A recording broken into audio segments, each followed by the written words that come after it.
ఉపాధ్యాయ ఉద్యోగ సంఘాల సమస్యలపై సానుకూలంగా స్పందించారు సీఎం రేవంత్. జీవో 317 సమస్యల పరిష్కారానికి కేబినెట్ సబ్ కమిటీ ఏర్పాటు చేశామని చెప్పారు.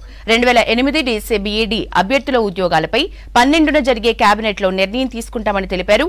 ప్రభుత్వ హామీల్లో ఒకటైన ఇందిరమ్మ ఇళ్ల పథకాన్ని రేపు మనుగూరులో ప్రారంభించనున్నారు సీఎం రేవంత్.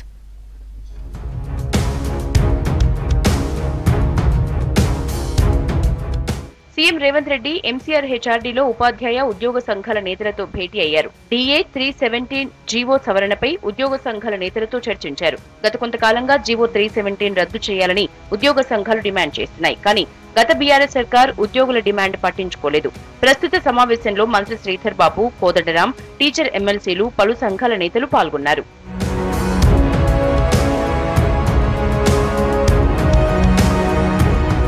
జీవో 317 సమస్యల పరిష్కారానికి కేబినెట్ సబ్ కమిటీ ఏర్పాటు చేశామన్నారు సీఎం. ఉద్యోగుల, ఉపాధ్యాయుల సమస్యల పరిష్కారానికి మంత్రివర్గ ఉపసంఘం కృషి చేస్తుందన్నారు. సంఘాలు ఉండాల్సిందేనని, సంఘాలతో మంత్రివర్గ ఉపసంఘం చర్చిస్తుందని చెప్పారు. అన్ని సమస్యలు పరిష్కరించుకుందామన్నారు. పాఠశాలలు, కళాశాలలకు ఉచిత విద్యుత్ ఇస్తామన్నారు సీఎం రేవంత్. పాఠశాలల్లో సర్వీస్ పర్సన్స్ ని నియమిస్తామని చెప్పారు. ఆర్టీసీ సంఘాలకు ఎన్నికలు నిర్వహిస్తామని తెలిపారు.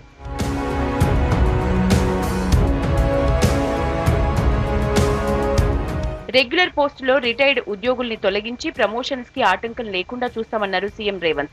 రిటైర్డ్ ఉద్యోగుల సేవలు అవసరం అనుకుంటే ఓఎస్డీలుగా నియమించుకుంటామన్నారు. ఇటీవల జరిగిన నియామకాల్లో 43% మహిళలు ఎంపికయ్యారని చెప్పారు. 2008 డీఎస్సీ బీఈడీ అభ్యర్థుల ఉద్యోగాలపై 12న జరిగే కేబినెట్ లో నిర్ణయం తీసుకుంటామన్నారు. కోదండరాంను ఎమ్మెల్సీగా శాసనమండలికి పంపిస్తామని చెప్పారు సీఎం.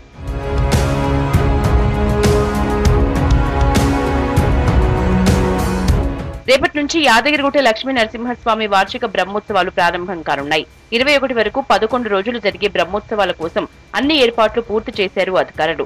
బ్రహ్మోత్సవాలకు హాజరు కానున్నారు సీఎం రేవంత్. ఉమ్మడి జిల్లాకు చెందిన మంత్రులు, ఎమ్మెల్యేలు. సీఎం రేవంత్ మంత్రుల పర్యటనతో అధికారులు పటిష్ట భద్రతా ఏర్పాట్లు చేశారు.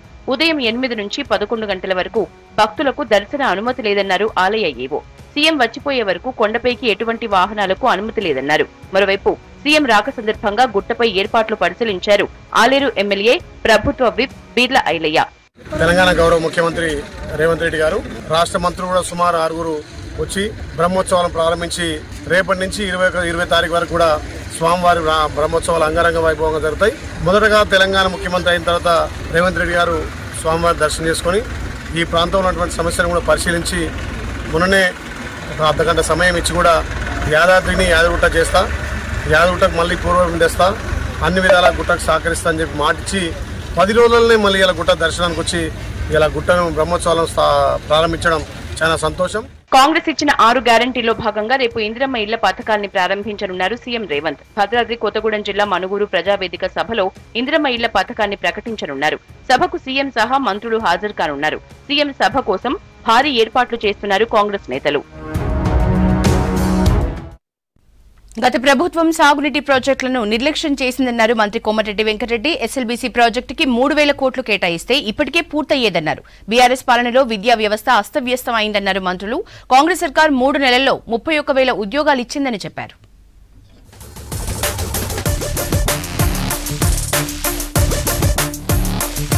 బీఆర్ఎస్ హయాంలో ఎస్ఎల్బీసీ ప్రాజెక్టు నిర్లక్ష్యానికి గురైందన్నారు మంత్రి కోమటిరెడ్డి వెంకటరెడ్డి. ఎస్ఎల్బీసీ ప్రాజెక్టును 3 ఏళ్లలో పూర్తి చేస్తామని చెప్పారు.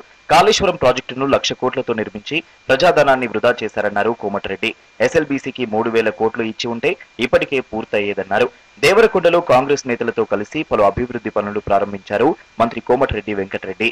మహిళా రిజర్వేషన్ల కోసం ధర్నా చౌక్ లో నిరసనలు చేస్తున్న కవిత ఇన్నాళ్లు ఏం చేశారని ప్రశ్నించారు కోమటిరెడ్డి. అందరం భూమిగా పనిచేసి 6 గ్యారంటీలతో పాటు ఇలాంటి ప్రతి ప్రాజెక్టు, పాలమూరు రంగారెడ్డి ప్రాజెక్టు, ఇందిరమ్మ ఇల్లు రేపు శ్రీరాముని పాదాల దగ్గర ఖమ్మం ఇన్ఛార్జ్ మినిస్టర్ గా రేపు 11 గంటలకు అక్కడ శంకుస్థాపన చేస్తున్నాం. 2.5 ఏళ్లలో శ్రీశైల సొరంగ మార్గాన్ని, ఢిల్లీ ప్రాజెక్టుని రాష్ట్రం ఏర్పడి 10 ఏళ్లు దాటినా గత ప్రభుత్వం కాకతీయ యూనివర్సిటీని పట్టించుకోలేదన్నారు మంత్రి పొంగులేటి శ్రీనివాసరెడ్డి. కాంగ్రెస్ ప్రభుత్వం విద్యా వైద్య రంగానికి అధిక ప్రాధాన్యత ఇస్తోందన్నారు. వరంగల్లోని కాకతీయ యూనివర్సిటీలో కేయూ హబ్ భవనాన్ని ప్రారంభించారు. ఆ తర్వాత వర్సిటీ కాంపౌండ్ వాల్కు శంకుస్థాపన చేశారు మంత్రులు పొంగులేటి, సీతక్క, కొండా సురేఖ. ప్రభుత్వం ఏర్పడిన 75 రోజుల్లోనే 31,000 ఉద్యోగాలు ఇచ్చామన్నారు. ఏడాదిలోనే 2 లక్షల ఉద్యోగాలు ఇస్తామని చెప్పారు. రేపు ఇందిరమ్మ ఇళ్ల కార్యక్రమం ప్రారంభం కాబోతోందన్నారు మంత్రులు. ఆనాడు ఉద్యమ కాలంలో ప్రతి ఇంటికి ఉద్యోగాన్ని ఇస్తానన్న పెద్ద మనిషి నిరుద్యోగులకి నిరాశే మిగిల్చిన ప్రబుద్ధుడు ఆనాటి ముఖ్యమంత్రి కల్వకుంట్ల చంద్రశేఖరరావు గారు. ఇందిరమ్మ రాజ్యం వచ్చిన మొదటి సంవత్సరంలోనే 2 లక్షల ఉద్యోగాలు ఇస్తామని మన ప్రభుత్వం చెప్పింది లగాయితూ 72 రోజులలో 31,000 ఉద్యోగాలు ఇచ్చిన ఘనత మీ ప్రభుత్వం, ఇందిరమ్మ ప్రభుత్వానికి. పేదలు ఉన్నటువంటి మహిళలకు ఉచితంగా బస్సు ప్రయాణం ఇచ్చి ప్రతి ఇంట్లో ప్రతి మహిళ 5-6 వేల యొక్క భారం వాళ్ళ మీద పడకుండా తగ్గించింది కాంగ్రెస్ ప్రభుత్వం, సీఎం రేవంత్ రెడ్డి గారి నాయకత్వంలో ఉన్నటువంటి కాంగ్రెస్ ప్రభుత్వం అని తెలియజేస్తా ఉన్నాను. ఈ రోజు నిరుద్యోగ మహిళలకు, నిరుద్యోగ యువతకు వేలాది ఉద్యోగాలు ఇస్తా అంటే జీవో నెంబర్ 3 ద్వారా మహిళలకు అన్యాయం చేస్తారని దొంగ దీక్షలు చేస్తాను. ఈ రోజు ఇన్ని 260 కోట్ల శంకుస్థాపనలు ఇక్కడ చేశాము అని అంటే ఈ రోజు రేవంత్ రెడ్డి గారి దయ వల్ల, మన మీద ఉన్న అభిమానం వల్ల, అభివృద్ధి మీద ఉన్న ఆకాంక్ష వల్ల అని చెప్పి నేను గర్వంగా చెప్తా ఉన్నాను.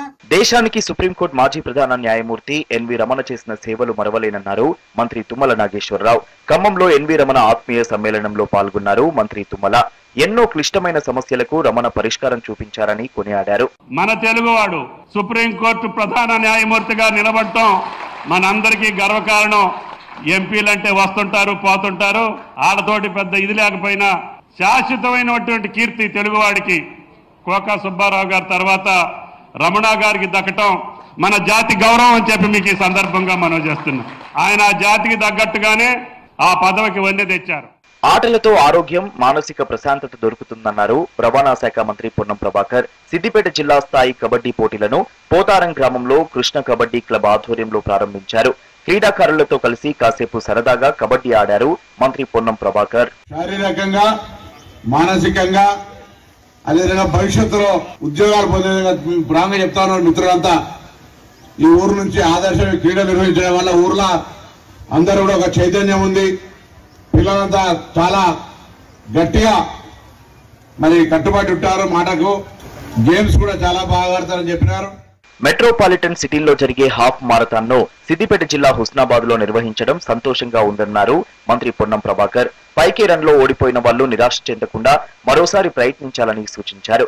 రన్నర్స్ అసోసియేషన్ ఆధ్వర్యంలో నిర్వహించిన 4వ ఎడిషన్ హాఫ్ మారథాన్ పైకే రన్ ను ప్రారంభించారు మంత్రి పొన్నం. ఫిట్స్ వచ్చి పడిపోయిన వ్యక్తిని అంబులెన్స్ లో హాస్పిటల్ కు పంపించి వైద్యం అందించారు మంత్రి జూపల్లి కృష్ణారావు. మరోవైపు జనగామ జిల్లా రఘునాథపల్లి పోలీస్ స్టేషన్ సమీపంలో బైక్ పై వెళ్తున్న ఓ వ్యక్తి అదుపు తప్పి కింద పడిపోయాడు. అదే సమయంలో అటువైపు వెళ్తున్న మంత్రి కొండా సురేఖ కాన్వాయ్ ఆపి గాయపడిన వ్యక్తిని అంబులెన్స్ లో ఆసుపత్రికి తరలించారు.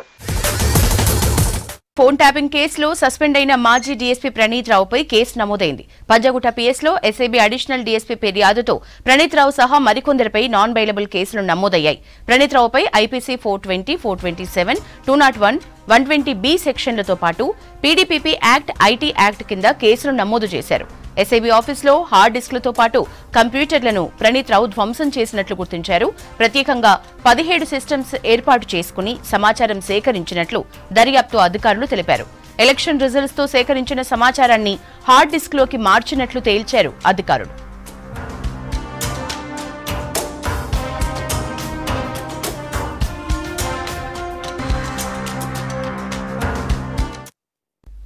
బీఆర్ఎస్ కు చెందిన 4 సీనియర్ నాయకులు బీజేపీలో జాయిన్ అయ్యారు. రాష్ట్రంలోని ఆయా నియోజకవర్గాల్లో బీజేపీ ప్రచారం చేస్తూనే మరోవైపు బీఆర్ఎస్ కీలక నాయకుల్ని చేర్చుకుంటోంది.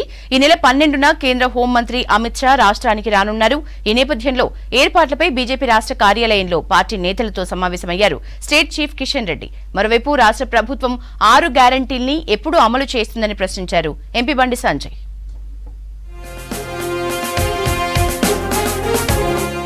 బీఆర్ఎస్ మాజీ ఎమ్మెల్యేలు సైదిరెడ్డి, జలగం వెంకట్రావు, మాజీ ఎంపీలు గూడెం నగేష్, సీతారాం నాయకులు బీజేపీలో జాయిన్ అయ్యారు. రాష్ట్ర ఇన్ఛార్జ్ తరుణ్ చుగ్ సమక్షంలో బీజేపీలో చేరారు. మోదీ 10 ఏళ్ల పాలన అభివృద్ధి చూసి బీజేపీలో చేరుతున్నారన్నారు రాష్ట్ర ఇన్ఛార్జి తరుణ్ చుగ్. రానున్న రోజుల్లో బీఆర్ఎస్ లో ఎవరూ మిగలరని, తండ్రి, కూతురు, కొడుకు మాత్రమే మిగులుతారని ఎద్దేవా చేశారు తరుణ్ చుగ్. बचा है बाबा, बेटा और बेबी. उनको छोड़कर बाबा, बेटा और बेबी को छोड़कर ये ट्रिपल बी पार्टी जो है, अब ये केसीआर साहब ने नाम तो रखा टीआरएस से बीआरएस, शायद किसी ज्योतिषी ने उनको बी नाम सुझाया होगा, लेकिन आज उनके पार्टी के साथ 3 बी जुड़ गए, बाबा, बेटा और बेबी. లోక్సభ ఎన్నికల ఫలితాల తర్వాత తెలంగాణలో డబుల్ ఇంజన్ సర్కార్ నెలకొంటుందన్నారు బీజేపీ ఎంపీ లక్ష్మణ్. బీఆర్ఎస్ పని ఖతమైపోయిందని, లోక్సభ ఎన్నికల్లో బీజేపీ అత్యధిక స్థానాలు గెలవడం ఖాయమన్నారు. తెలంగాణలో బీజేపీ పాగా వేస్తుందనడానికి చేరికలే నిదర్శనమన్నారు. ఈరోజు బీఆర్ఎస్ క్రమేణా ఇది ఖాళీ అవుతున్నది. కాంగ్రెస్ ఖతం కాబోతున్నది. ఒకటి వెలిగే పార్టీ బీజేపీ మాత్రమే. కాబట్టి దేశవ్యాప్తంగా కూడా కాంగ్రెస్ పట్ల ప్రజలకు వారి యొక్క కుటుంబ పాలన, వారి అవినీతి పాలన, వారు సంతుష్టికర బుజ్జగింపు రాజకీయాలు విసిగిపోయి ఇవాళ మార్పు కోరుకుంటున్నారు. రాష్ట్రంలో చీపురుతో బీఆర్ఎస్ ను ఊడ్చేసినా ఇంకా దేనికోసం కదనభేరి నిర్వహిస్తున్నారని బీజేపీ ఎంపీ బండి సంజయ్ ప్రశ్నించారు. కొండగట్టు, వేమ్లవాడ, ధర్మపురి ఆలయాలకు ఇచ్చిన హామీల సంగతి బీఆర్ఎస్ చెప్పాలన్నారు. కాంగ్రెస్ 6 గ్యారంటీల అమలుకు మరో 4 రోజుల ఛాన్స్ ఉందన్న సంజయ్ ఇచ్చిన హామీలు అమలు చేయాల్సిందేనన్నారు. నీ అయ్యం ముఖ్యమంత్రి ఫెవికాల్ వేసుకొని కూర్చుంటారు, ప్రజలు తీసుకు గుంజి గడబట్టి రావడం కదా, ఇంకా సిగ్గొత్తలేరు. కేసీఆర్ సార్ ఒక్క రేషన్ కార్డు ఇలా ఇచ్చిండా? కాంగ్రెస్ వాళ్ళు తింటారు, మేము తింటాం కేసీఆర్. రేషన్ కార్డు ఇత్తవయ్యవా, 10 లక్షల మంది రేషన్ కార్డు కోసం చూస్తారు. ఇయ్యలే, ఇచ్చిరా ఇయ్యలే. ఇలా ఇంకా 10 రోజులు రక, ఇంకా 4 రోజులు ఎన్నికల కూడా వస్తుంది. ఇక చెయ్యరిగా చేయకుండా ఏం చేస్తారు? మేము చేద్దాం అనుకున్నాం, ఎన్నికలకు కూడా వచ్చేది మళ్ళీ చేస్తామంటారు. అప్పుడు మళ్ళీ గుర్తుకుంటారు ఓటు. తెలంగాణలో 12 సీట్లు గెలవబోతున్నామన్నారు బీజేపీ జాతీయ ఉపాధ్యక్షురాలు డీకే అరుణ.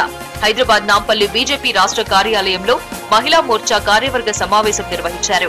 ప్రధాని మోదీ తీసుకొచ్చిన 33% రిజర్వేషన్తో మహిళలకు రాజకీయాల్లో సముచిత స్థానం రాబోతోందన్నారు. వచ్చేటటువంటి 2029లో ఈ రాష్ట్రంలో వచ్చేదే భారతీయ జనతా పార్టీ అధికారంలోకి. రేపు జరగబోయేటటువంటి పార్లమెంట్ ఎన్నికలో 10 నుంచి 12 స్థానాలు మనం ఖచ్చితంగా పార్లమెంట్ సీట్లని గెలవబోతున్నాం. మరి మహిళల పట్ల నరేంద్ర మోదీ గారు ఎంత పెద్ద ఎత్తున పక్షపాత ధోరణితో మనకు అన్ని రంగాలుగా అన్ని రకాలుగా సహకరిస్తున్నారో మనం క్షేత్రస్థాయికి తీసుకెళ్లాల్సినటువంటి అవసరం కూడా ఉంది. మోదీ 10 సంవత్సరాల అభివృద్ధి నుంచి బీజేపీలో చేరానన్నారు మాజీ ఎంపీ సీతారాం నాయక్. తెలంగాణలో బీజేపీ అధికారంలోకి వచ్చేలా కృషి చేస్తానన్నారు సీతారాం నాయక్. మరి ఏనాడు జరగనటువంటి, ఏనాడు ఆలోచించినటువంటి విధానం, ఈ దేశంలోని ఉన్నటువంటి గిరిజనుల అభివృద్ధికి వారు తీసుకుంటున్నటువంటి ఆ ప్రణాళిక, ఆ సిస్టాన్ని చూసి నేను ముగ్ధునై తప్పకుండా మోడీ గారి నాయకత్వంలో పనిచేయాలన్న ఉద్దేశంతో నేను ఆ పార్టీకి నా ప్రాథమిక సభ్యత్వానికి రాజీనామా చేసి పెద్దల సమక్షంలో ఈ పార్టీలో నన్ను చేర్చుకున్నందుకు వారికి ధన్యవాదాలు తెలియజేస్తా ఉన్నాను. ఎన్నికల ముందు బీజేపీలో చేరికలు ఊపందుకున్నాయి. బీఆర్ఎస్ సీనియర్ నాయకులు బీజేపీలో చేరారు. ఒకవైపు చేరికలను ప్రోత్సహిస్తూనే మరోవైపు ప్రచారం చేస్తోంది బీజేపీ. బీజేపీ సర్కార్ చేస్తున్న అభివృద్ధితో ఇండియా కూటమికి నిద్ర లేకుండా పోయిందన్నారు ప్రధాని మోదీ. అభివృద్ధి కోసం చేస్తున్న ఉద్యమం ఇది అన్న ప్రధాని 2047 నాటికి దేశాన్ని వికసిత్ భారత్ గా చూడాలనే సంకల్పంతో వెళ్తున్నట్లు చెప్పారు. ఛత్తీస్గఢ్ లో మహతరి వందన యోజన స్కీమ్ ని వర్చువల్ గా ప్రారంభించిన మోదీ ఆరోగ్య, కుటుంబ, మహిళా శ్రేయస్సుతోనే సాధ్యమన్నారు. కులతత్వం, బంధుప్రీతి, ఓటు బ్యాంకుపై ఆధారపడిన ఇండియా కూటమి యూపీలో జరుగుతున్న అభివృద్ధిని జీర్ణించుకోలేకపోతున్నాయని విమర్శించారు ప్రధాని మోదీ. అభివృద్ధి కోసం ఉద్యమం చేస్తున్నామన్న ప్రధాని ఇవేమీ ఎన్నికల కోసం చేయటం లేదన్నారు. 2047 నాటికి దేశాన్ని వికసిత భారత్ గా చూడాలనే సంకల్పంతో పనిచేస్తున్నామన్నారు ప్రధాని మోదీ. గతంలో ఆజంగఢ్ మాఫియా నేరమ ఘటనలతో వెనుకబడిందన్న ప్రధాని ప్రస్తుతం అభివృద్ధిలో కొత్త అధ్యయనం లిఖిస్తోందని చెప్పారు. యూపీలో 34,000 కోట్ల విలువైన అభివృద్ధి ప్రాజెక్టులను సీఎం యోగి ఆదిత్యనాథ్ తో కలిసి ప్రారంభోత్సవం, శంకుస్థాపనలు చేశారు ప్రధాని మోదీ. और आजमगढ़ का ये विकास जातिवाद, परिवारवाद और वोट बैंक के भरोसे बैठे इंडी गठबंधन की नींद उड़ा रहा है. ये क्षेत्र विकास की राजनीति भी देख रहा है और 7 साल से योगी जी के नेतृत्व में उसे और गति मिली है। यहाँ के लोगों ने माफिया राज और कट्टरपंथ के खतरों को भी देखा है और अब यहाँ की जनता कानून का राज भी देख रही है। సుమారు 10,000 కోట్ల విలువైన ఆజంగఢ్, శ్రవస్తి, చిత్రకూట్, అలీగఢ్ ఎయిర్పోర్ట్లు, చౌదరి చరణ్ సింగ్ టెర్మినల్ సహా మహారాజా సుహేల్ దేవ్ వర్సిటీకి ప్రారంభోత్సవం చేశారు ప్రధాని. అటు 11,500 కోట్ల వ్యయంతో చేపట్టిన 5 నేషనల్ హైవేలకు శంకుస్థాపనలు చేసిన ప్రధాని మోదీ పీఎం గ్రామ్ సడక్ యోజన కింద యూపీ 59 జిల్లాల్లో 5,342 కిలోమీటర్ల రోడ్లను ప్రారంభించారు.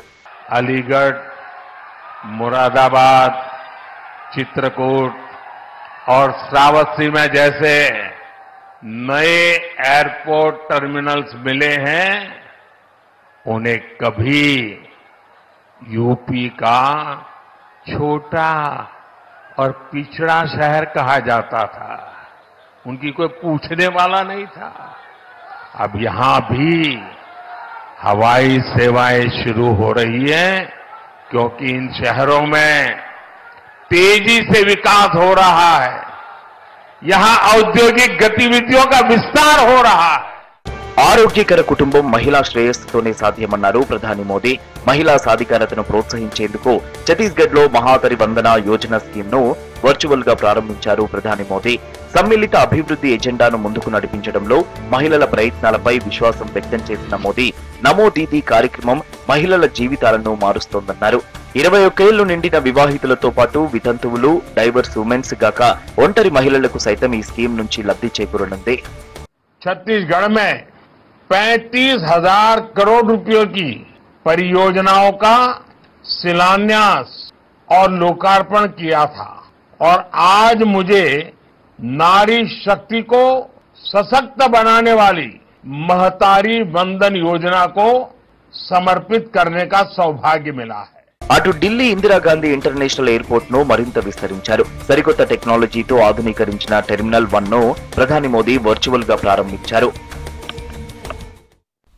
అధికారంలోకి వస్తే కులగణన చేపడతామన్నారు కాంగ్రెస్ అగ్రనేత రాహుల్ గాంధీ. శాంతి భద్రతల్ని బీజేపీ సర్కార్ నాశనం చేస్తుందన్న రాహుల్ వ్యవస్థలో తన సొంత వ్యక్తుల్ని చేర్చేందుకే ఇదంతా చేస్తోందని విమర్శించారు. గుజరాత్ తాపీ జిల్లాలో భారత్ జోడో న్యాయ యాత్రకు కాంగ్రెస్ నేతలు ఘన స్వాగతం పలికారు.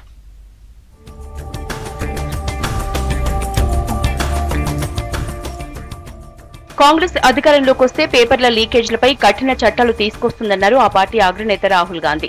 గుజరాత్ లో గత 5 ఏళ్లలో 22కు పైగా పేపర్లు లీక్ అయ్యాయని ఆరోపించారు. బీజేపీ సర్కార్ శాంతి భద్రతల్ని నాశనం చేసిందని ఆరోపించారు. గుజరాత్ తాపీ జిల్లాలోని హారాలో భారత్ జోడో న్యాయ యాత్రకు కాంగ్రెస్ శ్రేణులు ఘన స్వాగతం పలికాయి. బార్డోలీలో స్వరాజ ఆశ్రమాన్ని సందర్శించిన రాహుల్ ఉక్కు మనిషి సర్దార్ వల్లభాయ్ పటేల్ చిత్రపటానికి నివాళులర్పించారు. దేశ సమైక్యత, సమగ్రతకు వల్లభాయ్ పటేల్ ఎప్పటికీ స్ఫూర్తిగా నిలిచారన్నారు రాహుల్. आज भी लगता है, पहले भी लगता था कि भाई हिंदुस्तान में खेती में फ्यूचर नहीं है, तो इनके रास्ते कौन से थे? एक रास्ता था सेना.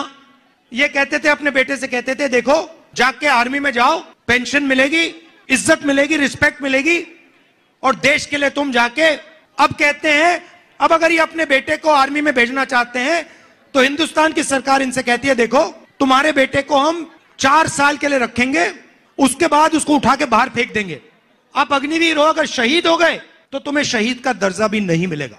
బెంగాల్లో ఎంపీ అభ్యర్థులను ప్రకటించిన టీఎంసీ బెరహంపూర్ పార్లమెంటు స్థానం నుంచి మాజీ క్రికెటర్ యూసుఫ్ పఠాన్ ను టీఎంసీ అభ్యర్థిగా పోటీకి దించడంపై కాంగ్రెస్ పార్టీ సీనియర్ నేత అధీర్ రంజన్ చౌదరి స్పందించారు. నిజంగా యూసుఫ్ పఠాన్ ను గౌరవించాలనే ఉద్దేశం టీఎంసీకి ఉంటే ఆయన్ను రాజ్యసభకు పంపాల్సిందన్నారు అధీర్ రంజన్ చౌదరి. लेकिन अच्छा होता कि यूसुफ पठान को अगर सम्मानित किए जाते सही ढंग से. कुछ दिन पहले बंगाल में राज्यसभा की चुनाव हुई थी, बाहर के लोगों को राज्यसभा की एमपी बनाए गए. यूसुफ पठान के बारे में ममता बनर्जी की अगर कोई अच्छा सोच होती तो कम से कम गुजरात में गठबंधन से एक सीट की मांग कर लेती. ఎలక్టోరల్ బాండ్ల వ్యవహారంపై ఎస్బీఐ సుప్రీంకోర్టుకు వెళ్లడం అవివేకమన్నారు కాంగ్రెస్ ఎంపీ కపిల్ సిబల్. ఎలక్టోరల్ బాండ్లపై రాజ్యాంగ ధర్మాసనం తీర్పిచ్చిన తర్వాత బ్యాంకు అభ్యర్థనను కోర్టు ఆమోదించడం అంత సులభం కాదన్నారు. సమాచారం బహిరంగపరచడానికి అనేక వారాలు పడుతుందని ఎస్బీఐ చెప్పడం వెనుక ఎవరినో రక్షించేందుకు ప్రయత్నిస్తున్నట్లు కనిపిస్తోందన్నారు కపిల్ సిబల్. బెంగాల్లో 42 ఎంపీ స్థానాల్లో టీఎంసీ అభ్యర్థుల్ని ప్రకటించడంపై కాంగ్రెస్ సీనియర్ నేత జైరాం రమేష్ స్పందించారు. టీఎంసీతో ఎంపీ సీట్ల సర్దుబాటును కాంగ్రెస్ ఎప్పుడూ కోరుకుందన్న జైరాం రమేష్ ఆ పార్టీపై ఎటువంటి ఒత్తిడి వచ్చిందో తెలియదన్నారు. అయినా బెంగాల్లో ఇండియా కూటమి బలోపేతం కోసం కాంగ్రెస్ సిద్ధంగా ఉందన్నారు జైరాం రమేష్.